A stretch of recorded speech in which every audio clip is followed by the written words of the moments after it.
নড়াইল শিল্প, সাহিত্য, ইতিহাস আর প্রাকৃতিক সৌন্দর্যে ভরপুর এক মনোমুগ্ধকর জেলা। এই জেলার প্রতিটি কোণায় লুকিয়ে আছে ঐতিহ্য, সংস্কৃতি আর প্রকৃতির ছোঁয়া। আজকের ভিডিওতে আমরা দেখে নেব নড়াইল জেলার সবচেয়ে জনপ্রিয় 10টি দর্শনীয় স্থান, যেগুলো প্রতি বছর হাজারো দর্শনার্থীকে আকর্ষণ করে তাদের সৌন্দর্য ও ইতিহাসে। চলুন তাহলে ঘুরে আসি নড়াইলের সেই মনোমুগ্ধকর স্থানগুলো একে একে। বাংলাদেশের প্রতিটি জেলার সৌন্দর্য, ইতিহাস আর অজানা গল্প নিয়ে আমি হাজির হয়েছি আপনাদের সামনে। চলুন ঘুরে আসি নিজের দেশ নতুন চোখে। সাবস্ক্রাইব করুন আর আমার সঙ্গে থাকুন। বাধাঘাট, চিত্রা রিসোর্ট, সুলতান কমপ্লেক্স,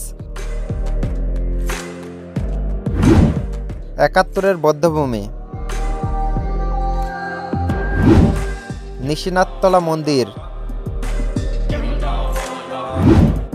হাটবাড়িয়া জমিদার বাড়ি,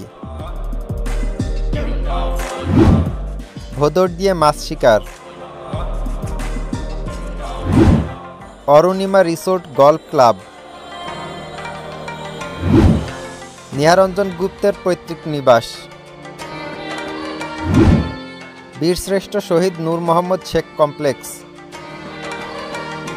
নড়াইল জেলার প্রতিটি দর্শনীয় স্থানে আমাদের ইতিহাস, সংস্কৃতি ও প্রকৃতির জীবন্ত প্রতিচ্ছবি। আপনি যদি ভ্রমণ প্রেমী হন তবে নড়াইল ঘুরে দেখার মতো জায়গা আর দ্বিতীয়টি নেই। ভিডিওটি ভালো লেগে থাকলে লাইক দিন, কমেন্টে জানান কোন জায়গাটি আপনার প্রিয়, আর ভ্রমণ প্রেমী বন্ধুদের সঙ্গে ভিডিওটি শেয়ার করতে ভুলবেন না। পরবর্তী ভ্রমণ গন্তব্যে আবার দেখা হবে। ততদিন ভালো থাকুন, ভ্রমণ প্রিয় থাকুন।